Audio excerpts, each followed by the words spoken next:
लड़की फड़की चाहे मिले गोर करके किसी से नहीं करेंगे बात। बेवफा के याद में चले जाने के बाद में जागेंगे न हम सारी रात।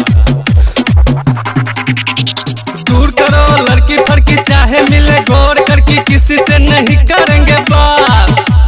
बेवफा के याद में चले जाने के बाद में जागेंगे न हम सारी रात।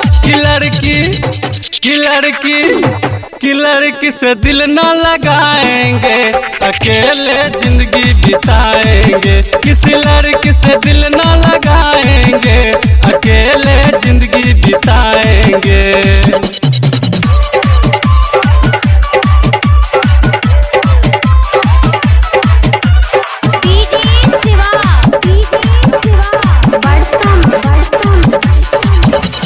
सलमान खान जैसा बॉडी बनाएंगे, अपना नाम को पहचान बढ़ाएंगे। सलमान खान जैसा बॉडी बनाएंगे, अपना नाम को पहचान बढ़ाएंगे।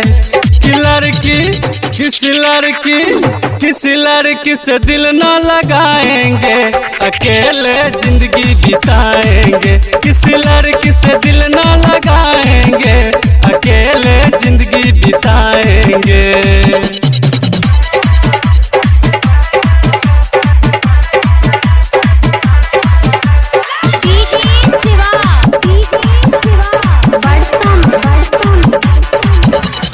आजकल की लड़की बेवफा होती है, दिल लगा के दिल तोड़ देती है।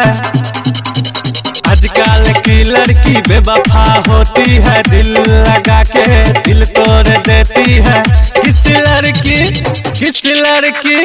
किसी लड़की से दिल न लगाएंगे, अकेले जिंदगी बिताएंगे। किसी लड़की से दिल न लगाएंगे, अकेले जिंदगी बिताएंगे। शिवा म्यूजिक।